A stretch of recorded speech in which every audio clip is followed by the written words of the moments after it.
Bonjour, je m'appelle Adrienne Blatel. J'anime puis je coordonne le programme de plein air interculturel à Montréal. Aujourd'hui, je vais vous faire une courte visite de mes bourgeons préférés. On est au printemps, puis on peut voir les bourgeons qui poussent sur différents arbres et plantes et arbustes. Puis c'est vraiment intéressant. Même si on ne voit pas encore beaucoup de verdure, on peut aller admirer les bourgeons qui commencent à s'allonger, se réveiller, etc. Donc, là, je suis vraiment proche de chez nous. Je suis sur le boulevard Mont-Royal. Puis, je suis devant un arbre de rue qui a des super beaux bourgeons. Qui sont tellement distinctifs que ça permet même d'identifier l'arbre, même en hiver. Donc, si vous êtes prêts, je vais vous montrer mon premier bourgeon préféré. Donc, voilà. J'aime beaucoup ce bourgeon parce que c'est jaune vif.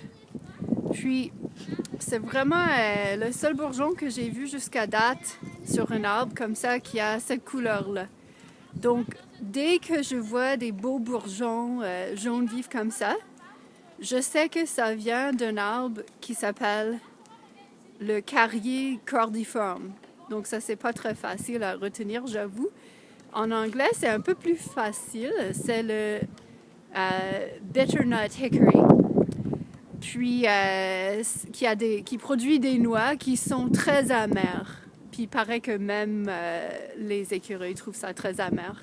Je vais essayer de vous montrer derrière moi l'arbre. Voilà, l'arbre qui est derrière moi avec son beau tronc. C'est un bois quand même assez dur. Donc là, on va traverser la rue. Je vais vous parler un peu plus de bourgeons en même temps. Un autre truc qui est intéressant par rapport aux bourgeons, c'est de réfléchir un peu à quel moment de l'année est-ce que les arbres vont commencer à produire des bourgeons. Est-ce que les bourgeons viennent d'apparaître là il y a quelques semaines ou est-ce qu'ils étaient là avant? Donc en fait, c'est surprenant, mais les bourgeons de plusieurs espèces sont déjà présents, même dès l'été. Donc en été, quand il y a encore des feuilles et tout, l'arbre est super prévoyant. L'arbre a déjà pensé à planifier pour le printemps suivant. Puis on peut trouver des bourgeons qui sont encore tout petits, bien sûr.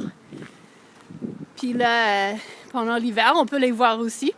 Donc ça permet d'identifier les arbres en hiver. C'est vraiment cool.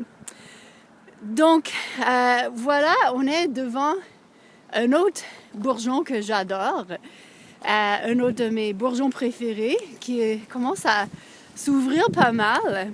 Je vais vous montrer d'abord une version pas tout à fait ouverte, ici. Donc, c'est des bourgeons quand même assez gros puis assez complexes. Puis, je vais vous montrer un autre qui est plus ouvert. Et un peu plus spectaculaire aussi. OK. Là, je l'ai.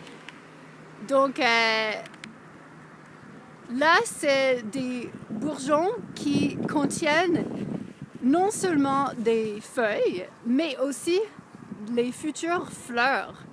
Donc, c'est pour ça que c'est tout grand comme ça, puis que c'est assez complexe. C'est des bourgeons de sureau rouge.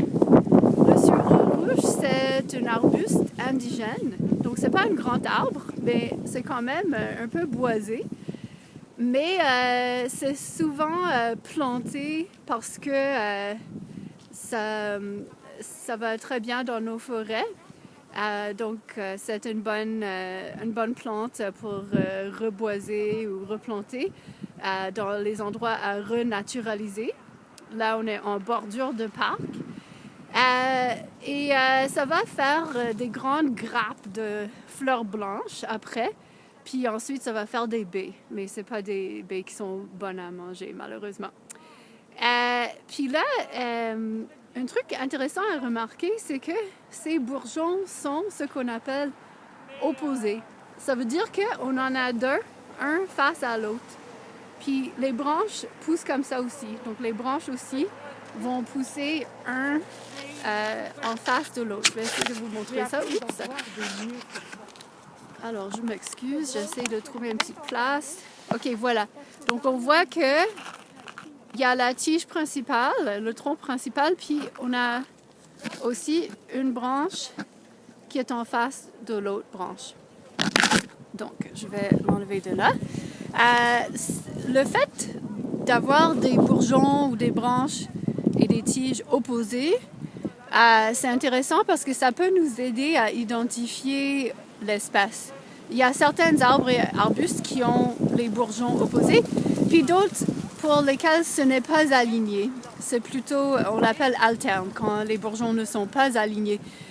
J'ai oublié de vous le montrer, mais c'était le cas pour le carrier cordiforme, donc les beaux bourgeons jaunes. Ces bourgeons-là étaient alternes. Donc, c'est une des caractéristiques qui nous aide à identifier l'arbre ou la plante. Ensuite, je vais vous montrer encore un autre bourgeon que je trouve vraiment intéressant. Alors, je vais le mettre devant l'écran. Donc voilà, quand ce bourgeon est bien fermé, ça fait un petit peu comme un bec d'oiseau. Là, c'est en train d'ouvrir un petit peu. Encore une fois, après, quand tout sera ouvert, il va y avoir non seulement des feuilles, mais aussi des grappes de fleurs et de baies. Puis là, on parle aussi d'un arbuste indigène qui s'appelle le Viorne lentago. Puis plus souvent, on l'appelle un alisier. Puis en anglais, on appelle ça un nanny berry. Ça produit des petites baies un peu fades, mais intéressantes. Puis là, on voit un petit peu le buisson derrière moi. Il fait bien beau, donc il y a un peu des reflets de soleil aussi, mais vous voyez un petit peu. Donc ça aussi, c'est quand même un bourgeon assez distinctif. Donc un long bourgeon comme ça, bien allongé, avec un seul bourgeon comme ça au bout des tiges. Puis sinon, on voit que... alors, je vais juste essayer de me placer bien comme il faut. OK, là, on voit que les tiges puis les bourgeons poussent de façon l'un en face de l'autre, c'est-à-dire opposés. Donc, c'est une autre petite chose à retenir par rapport au Viorne. Donc, je pense que c'est bon pour cette capsule, une première capsule sur mes bourgeons préférés. Il va y avoir plein de bourgeons, plein de petites plantes printanières, des fleurs printanières qui vont apparaître petit à petit au fil des prochains jours. Si vous voulez voir les bourgeons de sureau rouge, les bourgeons de lilas, c'est le bon moment de garder les yeux ouverts si vous êtes en train de marcher à l'épicerie dans votre quartier. Peut-être que vous allez voir ces plantes-là dans les jardins ou le long de la rue. Et je vous souhaite une bonne journée.